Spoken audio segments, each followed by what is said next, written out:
옆에 계시는 분과 사랑의 인사 나누시겠습니다.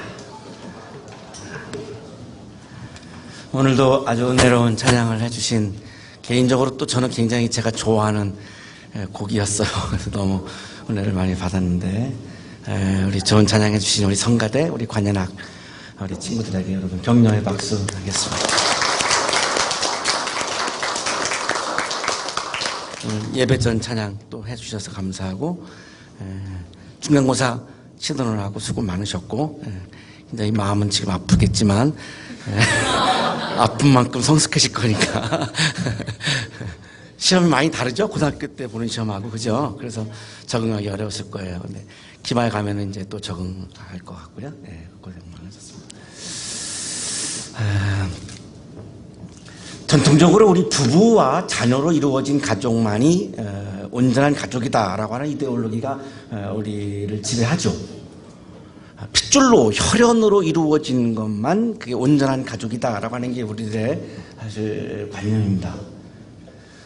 그런데 이 관념만 가지고는 굉장히 참 우리가 어려워집니다. 가장 어려워지는 게 뭐냐면 가족 이기주의입니다. 자, 핏줄이 중요하니까, 혈연이 중요하니까 다른 핏줄의 자녀를 떨어뜨리고 부정한 방법으로 내 핏줄을 입학을 시키죠. 자, 이게 이제 가족 이기주의에서 나오는 이제 불이고요. 정의롭지 못한 사회가 만들어지는 이유 중에 하나가 이 혈연 중심의 가족이 가지고 있는 그런 과제입니다. 이 가족 이기주의, 그 다음에 또 교회 이기주의, 이런 게 다 집단 이기주의입니다. 교회 이기주의라고 하는 걸 우리가 생각을 안 하고 있는데요. 교회가 세상을 위해서 존재하지 않고, 그리스도인이 타자를 위해서 존재하지 않고, 교회가 교회를 위해서 존재하는 것은 분명히 그것도 집단 이기주의죠. 교회 이기주의예요. 교회 이기주의라고 하는 것도 우리가 이제 좀 생각을 해볼 때가 된 것 같고요. 그리고 이 가족 문제를 어떻게 볼 건가 참 굉장한 과제입니다. 신경애라고 하는 가족과 성상담소 부소장으로 일하시는 이 신경애님의 주장이에요. 지금 우리 사회가 필요한 것은 부모와 자녀로 구성된 양부모 가족만이 정상이고, 그렇지 않은 다른 여러 가지 형태의 가족은 비정상 가족 또는 결손 가족으로 바라보는 인식으로부터의 변화입니다. 다시 말하면 모든 가족을 정상, 비정상으로 이분화하여 보는 것이 아니라 한부모 가족이거나 독신 가구주이거나 복합 가족이거나 미혼모 가족으로 보고 이들 가족을 다양한 가족 형태 중 하나로 인정해야 한다는 것입니다. 복합 가족 같은 경우는 반드시 핏줄로만 이루어진 가족이 아니죠. 그냥 나하고 마음이 맞는 사람과 같이 살아가는 그런 가족들도 자꾸만 지금 늘어나고 있는 거고요. 입양도 그렇고요. 뭐 다양합니다. 그리고 이제 또 독신도 있죠. 독신은 그냥 혼자 사는 하나의 가정인데, 이런 다양한 형태에 등장하고 있는 가정들에 대해서 이것은 비정상이고, 부모와 자녀로만 이루어진 가족은 정상이고, 이 인식을 바꾸지 아니하면 굉장히 우리가 어려움에 빠질 수 있다라고 지금 이야기를 하는 거죠. 강남순이라고 하는 분은 여성 신학자예요. 미국에 있는 대학에서 종신교수로, 한국인인데 여성 신학자로 교수를 하고 있는 분인데, 이분의 주장입니다. 핵가족이 확대 가족의 약식이라고 간주하면서 이러한 핵가족 형태를 인류 보편적인 가족의 형태로 생각할 수 있으나, 사실상 인류학자들 간에도 어떠한 가족 형태가 인류 보편적인 가족 형태인가에 대하여는 공통된 합의가 형성되어 있지 않다.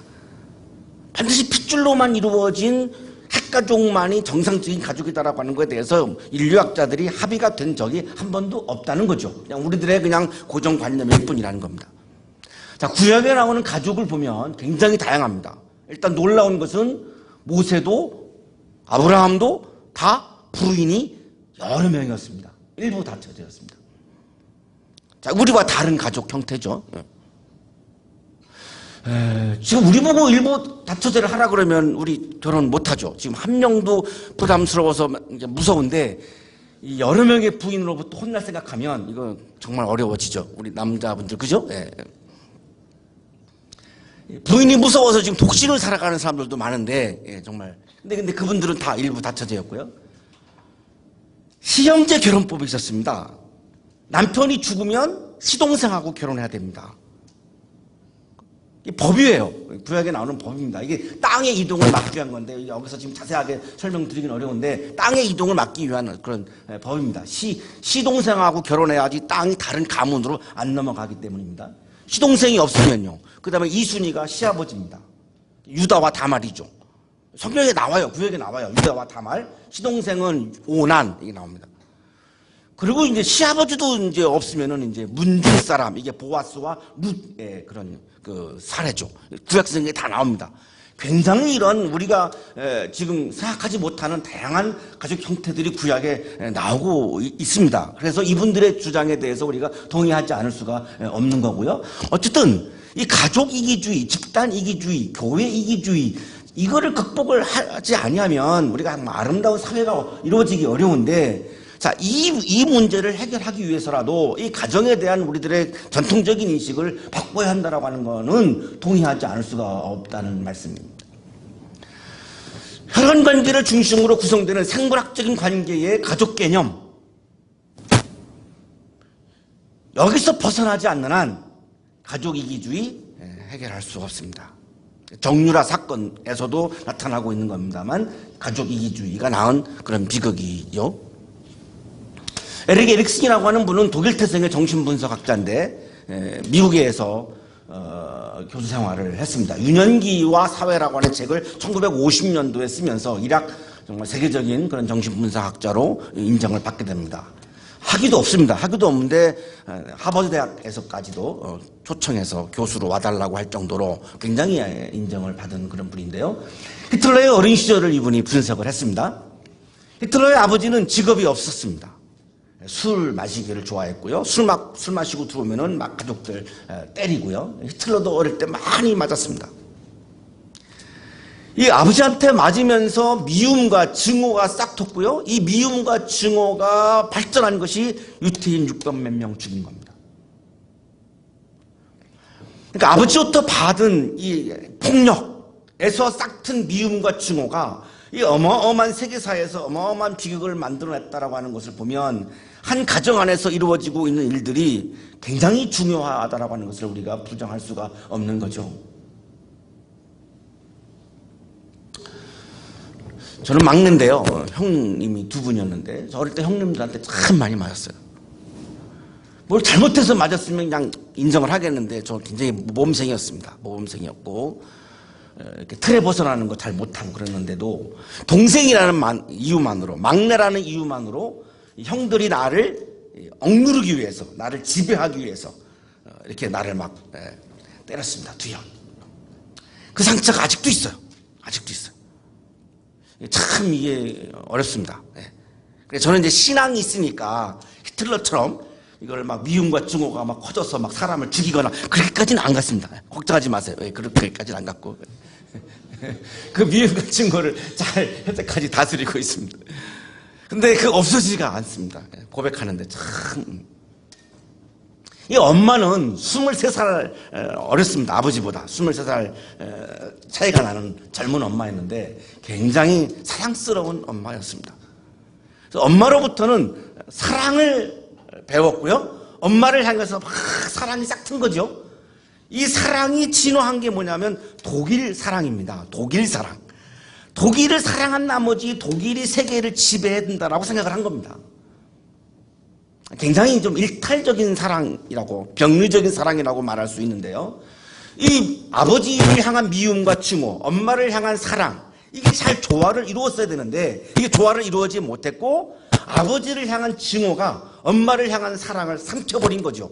그래서 결국은 증오가 사랑을 앞서면서 애인 에바 브라운을 총으로 쏴서 죽이고 그리고 유태인 600만 명을 죽인 겁니다.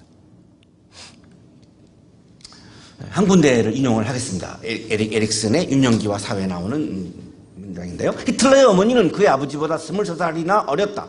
그 시대에 충실한 여성답게 그녀는 폭력을 휘두르는 남편을 적극적으로 옹호했다. 아버지는 술꾼의 폭군이었다. 젊은 어머니에 대한 사랑과 늙은 아버지에 대한 증오가 히틀러의 병적인 부분을 차지하고 있다는 것을 설명할 수 있으며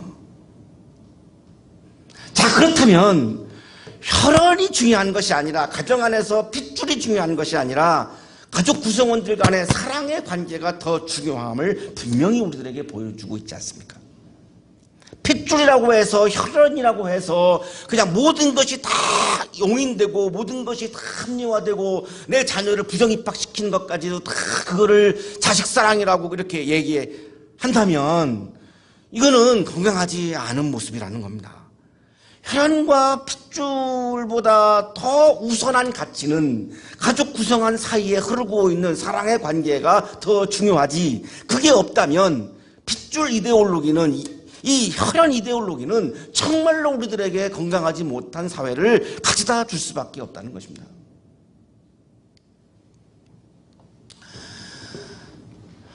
히틀러가 어린 시절에 아버지로부터 따뜻한 사랑을 받았다면 세계 2차 대전은 일어나지 않을 수도 있었지 않을까, 그런 생각을 하게 됩니다.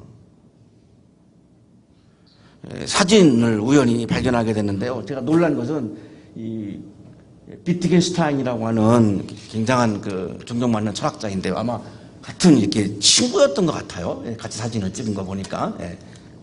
저 어렸을 때 아버지로부터 사랑을 받았다면 유태인 600만 명이 유태인이라는 이유만으로 죽임을 당하는 이런 끔찍한 비극은 일어나지 않을 수도 있었지 않겠는가. 그 아버지의 사랑이 얼마나 중요했는가. 자, 여기서 또 하나 더 나가면요, 그러면 내 아버지는 사랑하고 그러면 다른 집안의 아버지는 사랑하지 않아도 되느냐라고 하는 질문을 하게 됩니다. 내가 내 아버지를 사랑한다면 그러면 다른 사람의 아버지도 그 사람에게 중요한 소중한 아버지라면, 우리가 사회를 구성하고 있는 사회 구성원이라면 그러면 내 아버지를 사랑하는 것만큼 다른 아버지도 내가 사랑해야 하는 거 아닌가? 이런 질문을 하게 됩니다. 이 질문에 대한 답이 오늘 예수님께서 답을 주고 계시는데요. 그때 예수의 어머니와 동생들이 찾아와 바깥에 서서 사람을 들여보내어 예수를 불렀다. 요 문장을 이해하려면 이 앞부분을 조금 볼 수밖에 없는데요. 예수님께서 가버나움이라고 하는 그 한 집에 계셨어요. 그 집에서 뭐 하셨겠어요? 하나님 나라를 향한 말씀을 막 이제 전하고 있는 거죠. 예수님은 지금 출가했습니다. 핏줄과 혈연으로 이루어진 우리 가정만 중요한 것이 아니라 모든 가정, 인류라고 하는 가정을 중요하다고 여겼기 때문에 출가해가지고 우리 집이 아닌 지금 다른 집 안에 들어가서 우리 식구가 아닌 다른 식구들에게 하나님의 나라의 말씀을 지금 전하고 있는 거예요. 핏줄과 혈연을 지금 거부하고 있어요. 예수님 벌써 여기서부터. 그래서 집에 들어가시니 무리가 다시 모여들어서 예수의 일행은 음식을 먹을 겨를도 없었다. 얼마나 입추어져 사람들이 많이 모여들었냐면 예수님 일행이 밥 먹을 시간도 없었습니다. 이 말씀을 전하느라고 밥 먹을 시간도.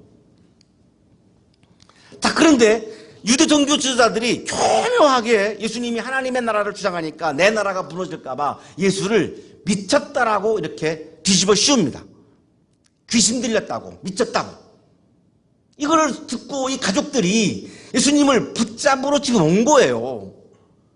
공적인 영역에서 하나님 나라를 위해서 말씀을 전하고 있는 예수님을 잡아다가 사적인 영역, 내 집, 핏줄과 혈연으로 이루어진 내 집에다가 지금 가두려고 하는 거죠. 자, 요 부분이 바로 우리의 모습이에요. 가족 이기주의에 매몰되어 있는 바로 우리들의 모습이에요. 공적인 영역으로 자꾸 나가는 것을 끌어다가 자꾸 사적인 영역에다 가두려고 하는 것이 우리들의 그 모습이 있다 이거죠. 이것이 혈연, 지연, 우리 대학교니까요. 학연까지도 포함이 돼요. 이게 결국은 우리들의 발전과 아름다운 사회를 굉장히 가로막는 그런 굉장히 건강하지 못한 요소라는 거죠. 그러니까 이 가족들이 지금 예수님을 붙잡으려고 하는 장면을 보면 우리들의 딱 모습이에요. 자꾸만 사적인 영역으로 가려고 하는 거예요. 내 자녀의 부정입학이 뭐예요? 사적인 영역에서 자꾸만 내가 가는 거죠. 공적인 영역으로, 공정성으로 안 가는 거죠. 못 가는 거죠. 왜? 사적인 것 때문에, 사적인 욕심 때문에. 예수님을 잡으려고 할 가족들의 마음이 지금 그런 마음이에요. 예수께서 말씀하시죠. 그러나 성령을 모독하는 사람은 용서를 받지 못하고 영원한 죄의 매인데, 내가 귀신 들렸다고, 내가 미쳤다고, 하나님 나라를 전하고 있는 내가 미쳤다고, 그것은 성령을 모독하는 건데 다른 건 다 용서받아도 성령 모독하는 거는 하나님이 용서하지 않을 거야. 예수님도 막 대단히 지금 화가 났어요. 공적인 영역으로 가려고 하는 예수님을 자꾸만 사적인 영역으로 가려고 하니까 유대 종교 지도자들은 자기들의 나라, 사적인 나라를 자꾸만 만들려고 하니까 예수님이 지금 대단히 화가 난 거죠. 이때에 예수님의 어머니와 동생들이 찾아와서 바깥에서 사람들을 들여보내서 예수를 부른 거예요. 왜 직접 안 들어갔을까요?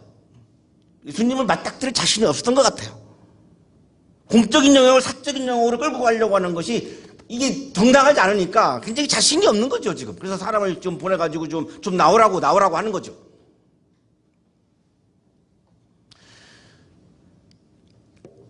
자, 그때 무리가, 여기 무리는 오클로스입니다. 오클로스는 이 시민권이 없는 그런 아주 민중들이에요. 이 시민권이 있는 사람은 라오스고요. 헬라어로 라오스고. 여기 이 무리를 헬라어 성경에 보면 오클로스라고 나오는데 이 사람들은 굉장히 그 하층민들입니다. 이 하층민들이 예수님 주위에 둘러 앉아 있다가 예수님께 말하는 거죠. 보십시오. 선생님의 어머니와 동생들과 누이들이 바깥에서 선생님을 찾고 있습니다. 전해준 거죠. 예수님께서 대답을 하십니다. 누가 내 어머니이며 내 형제들이냐? 자, 예수님의 이 말씀에서 지금 혈연과 이 생물학적인 이 혈통주의를 지금 뛰어넘는 걸 우리가 확 느낄 수 있죠? 누가 내 어머니이고 누가 내 형제야? 핏줄로 이루어지면 엄마고 핏줄로 이루어지면 형제야? 지금 이런 말씀이거든요. 이 핏줄 이데올로기, 혈통 이데올로기를 지금 막 뛰어넘어서 새로운 가족 개념을 지금 전개하시려고 지금 막 하시려고 하는 거죠. 그리고 주위에 둘러앉아 있으면 보고 둘러보시고 말씀하십니다. 보아라. 내 어머니와 내 형제 자매들이다. 주변에 있는 사람들을 가리키면서 다 봐라. 여기에 내 어머니가 계시고 내 형제가 있지 않느냐? 나를 낳아주신 엄마만 엄마가 아니고 다른 집안의 엄마도 내 어머니야 라고 하는 예수님의 이 말씀은 확대된 어머니이죠. 확대된 형제자매죠. 확대된 가족이죠. 핏줄과 혈통으로 이루어진 가정만 가족이 아니라 나하고 핏줄로 이루어지지 않은, 혈통으로 이루어지지 않은 이 사람들도 나의 어머니다, 나의 형제자매다, 내가 사랑해야 할 대상들이다 라고 하는 이 말씀은 가족 이기주의를 넘어서서 확대된 가족으로 지금 가고 있는 거죠. 이 확대된 가족이 계속해서 확대되는 것이 바로 하나님 나라라는 겁니다. 내 가족만, 내 핏줄만, 내 혈통만, 이거는 내 나라고, 하나님의 나라는 우주를 지으신 분이기 때문에 모든 인간이 하나님의 자녀이기 때문에 확대된 가족이 계속해서 확대 계속되는 상태가 바로 하나님 나라이기 때문에 예수님 지금 여기서 이렇게 말씀하시는 거죠. 보아라, 내 어머니와 내 형제 자매들이다. 결정적으로 오늘 본문의 마지막 말씀, 누구든지 하나님의 뜻을 행하는 사람이 곧 내 형제요, 자매요, 어머니다. 자, 보세요. 혈통을 완전히 벗어나고 있죠. 핏줄을 완전히 벗어나고 있죠. 누가 내 엄마야, 누가 내 형제 자매야, 하나님의 뜻을 행하면 그 사람은 나의 엄마요, 그 사람은 나의 자매요, 그 사람은 나의 형제다. 이렇게 말씀하십니다.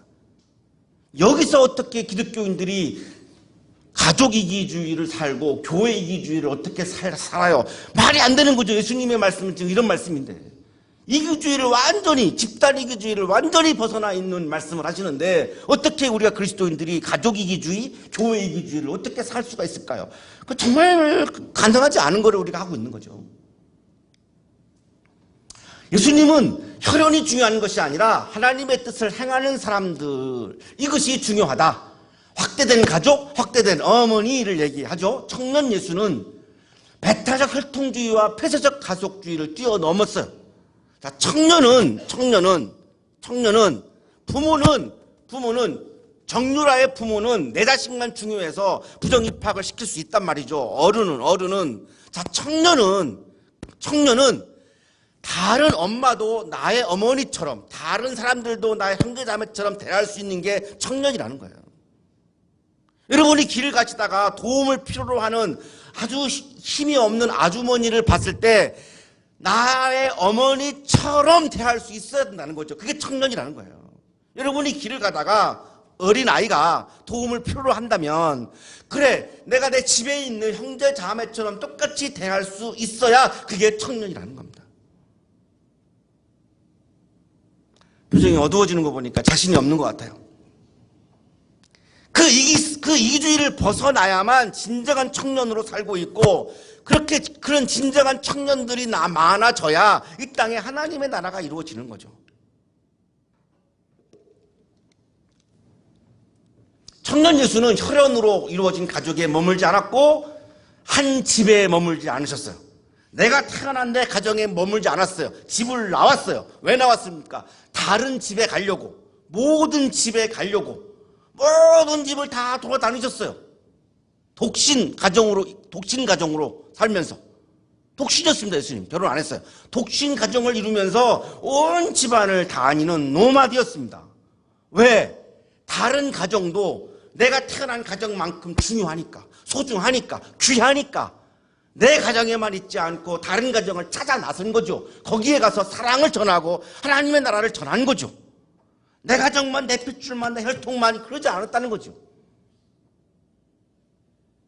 사랑의 관계가, 이런 예수님이 지금 말씀하시고 있는 이 사랑의 관계가 핏줄 안에서만 이루어지는 것이 아니라 핏줄 바깥에까지 확대될 때에 그것이 정말로 하나님이 원하시는 하나님의 나라임을 말씀하고 있는 거죠. 테레사 수녀님이 노벨 평화상 받으시면서 수락할 때 한 연설문 중에 한 부분을 소개합니다. 나는 8명의 자녀를 둔 어느 힌두교 가정에 갔다가 아주 특별한 경험을 한 적이 있습니다. 신사 한 분이 나를 찾아와서는 수녀님, 아이가 8이나 되는 가족이 있는데 아주 오랫동안 굶고 있답니다. 도움을 주셔야겠습니다라고 말했습니다. 그래서 얼마 안에 쌀을 가지고 당장 그 집으로 갔습니다. 아이들을 보니 너무도 굶주려 눈이 빛날 정도였습니다. 여러분, 굶주린 사람을 보신 적 있습니까? 나는 너무도 자주 봅니다. 아이들 엄마는 내가 가져간 쌀을 받아서 다른 곳에 얼마간 담더니 그것을 들고 밖으로 나갔습니다. 그 여인이 돌아오자 나는 어디에 가서 뭘 하고 왔는지 물었습니다. 그랬더니 너무도 아무렇지 않게 대답을 하더군요. 굶주린 사람이 또 있거든요. 가장 놀라웠던 것은 이웃에 굶주린 사람이 있다는 것을 그녀가 알고 있다는 사실이었습니다. 그 이웃은 이슬람교를 믿는 가정이었는데 아이들 엄마는 그들이 굶고 있다는 것을 알고 있었던 겁니다. 나는 그날 밤 더 이상의 쌀을 가져다 주지는 않았습니다. 그들이 서로 나누는 기쁨을 누리기를 원했기 때문이지요. 그리고 그곳에는 사랑을 나눌 줄 아는 엄마가 있어서 기쁨에 빛나고 그 기쁨을 또 서로 나누는 아이들이 있었습니다. 사랑은 바로 여기 가정에서 시작된다는 것을 여러분은 아셔야 합니다. 여러분도 실천해 주시길 바랍니다. 나는 이 상을 받은 것에 깊이 감사하고 있습니다. 정말로 굉장한 경험이었습니다. 가족 이기주의를 넘어서고 있는 한 힌두교 가정을 테레사 수녀님이 우리에게 소개해 주고 있는데요. 바로 이 모습이 오늘 예수님이 마가복음 3장에서 말씀하고 있는 확대된 어머니, 확대된 가정의 모습입니다. 여러분 마음속에 나를 낳아주신 부모님을 사랑하는 것만큼 길에서 만나는 다른 아주머니도 내가 엄마처럼 대하고 내가 만나는 아이들을 내 친형제 자매처럼 대할 수 있는 그런 풍성한 사랑이 여러분의 마음에 가득 차기를 축복합니다. 하나님 감사합니다. 오늘도 우리에게 사랑의 마음을 부어주셔서 감사합니다. 주님이 부어주시는 사랑의 마음으로 사람을 만나고 또한 사람을 사랑하고 또한 사람과 함께 더불어 살아가는 청년으로 이 세상을 살게 해 주옵소서. 사랑하며 하나님의 나라를 이루어가는 우리 한양대학교의 청년들이 되게 해 주옵소서. 예수 그리스도의 이름으로 기도하옵나이다.